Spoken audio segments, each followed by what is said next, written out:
أعوذ بالله من الشيطان الرجيم.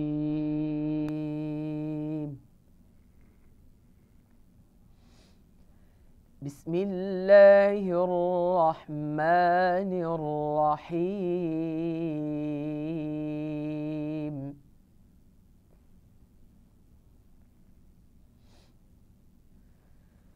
الذي خلق سبع سماوات طباقا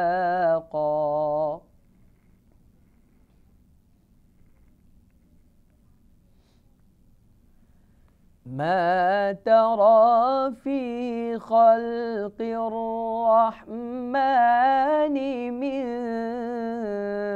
تفاوت فارجع البصر هل ترى من فطور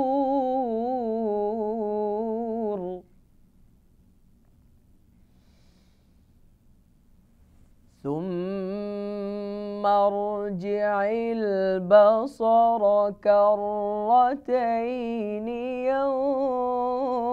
ينقلب إليك البصر خاسئا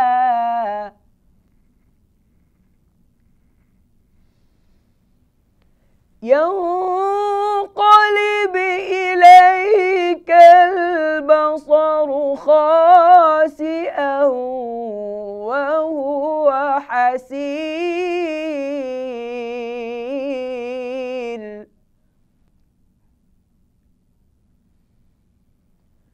ثم ارجع البصر كرتين ينقلب إليك البصر خاسئا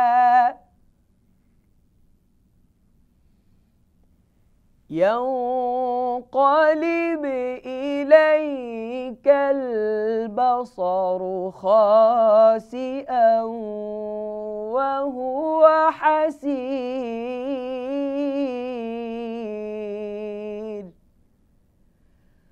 صدق الله العلي العظيم। সূরা মুলক আয়াত ৩ ও ৪।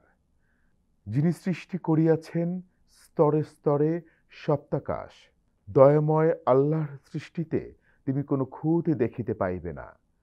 তুমি আবার তাকাইয়া দেখো, কোনো ত্রুটি দেখিতে পাও কি? অতঃপর তুমি বারবার দৃষ্টি ফিরাও, সেই দৃষ্টি ব্যর্থ ও ক্লান্ত হইয়া তোমার দিকে ফিরিয়া আসিবে। মহান আল্লাহ সুবহানাহু ওয়া তাআলা কোরআনুল কারীমের মধ্যে ১১৪টি সূরা রেখেছেন। তার মধ্যে সূরাতুল মুলক অত্যন্ত গুরুত্বপূর্ণ এবং তাৎপর্যপূর্ণ। সূরা মুলকে ৩০টি আয়াত রয়েছে এবং এই সূরাটা রাসূলুল্লাহ সাল্লাল্লাহু আলাইহি ওয়াসাল্লাম এত গুরুত্ব প্রদান করেছেন যে সাহাবায়ে কেরাম আজমাইনগণ প্রতি রাত্রে এই সূরাটি তেলাওয়াত করে তারা ঘুমে যেতেন। রাসূলুল্লাহ সাল্লাল্লাহু আলাইহি ওয়াসাল্লাম বলেন, যেই ব্যক্তি সূরাতুল মুলক প্রতিনিয়ত প্রতিদিন রাতে শোয়ার আগে তেলাওয়াত করবে, আল্লাহ সুবহানাহু ওয়া তাআলা তাকে জাহান্নামের আগুন থেকে মুক্তি দিবেন। সুতরাং এই সূরাটিকে জাহান্নাম থেকে মুক্তির একটি সূরাও বলা হয়। এই সূরার ৩ ও ৪ নম্বর আয়াতে আল্লাহ সুবহানাহু ওয়া তাআলা বলেন, আল্লাযী খলাকা সাবআ সামাওয়াতিন তিবাকা। মহান আল্লাহ তাআলা আসমান জমিন, লৌহ কলম, আরশ কুরসি, জান্নাত জাহান্নাম অনেক কিছুই সৃষ্টি করেছেন। তার মধ্যে আল্লাহ তাআলা আসমান এবং জমিনকে সৃষ্টি করেছেন, এটা আল্লাহ তাআলার বিশেষ একটি নিদর্শন। আল্লাহ তাআলা এখানে বলেছেন তিনি সেই সত্তা যিনি সাবআ সামাওয়াতিন তিবাকা, আসমান সমূহকে ৭টি আকাশ স্তরে স্তরে বিন্যস্ত করেছেন।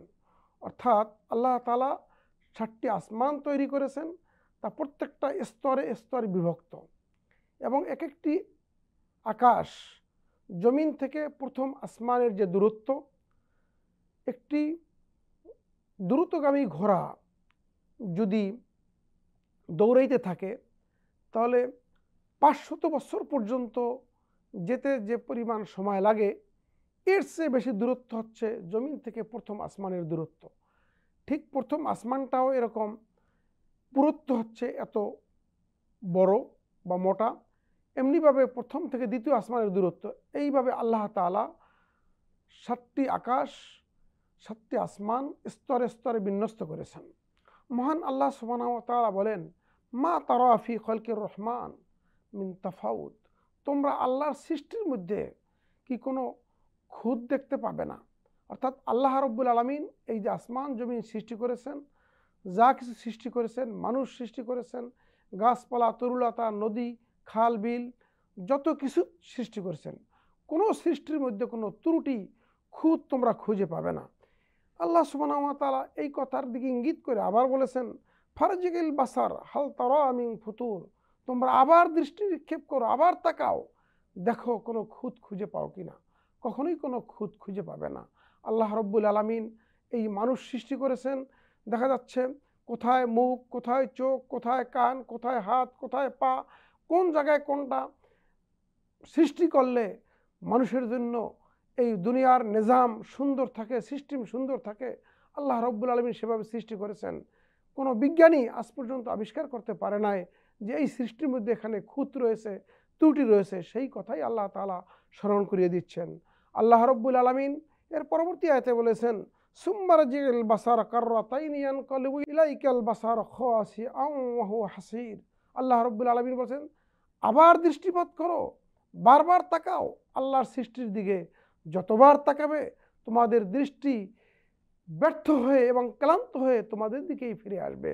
তার মানে রব্বুল আলামিন আহকামুল হাকিমিন এত নিখুঁতভাবে এই পৃথিবী, আসমান এবং জমিন, নবমণ্ডল, ভূমণ্ডল, গাছপালা তরুলতা, লৌহ কলম, আরশ কুরসি সৃষ্টি করেছেন।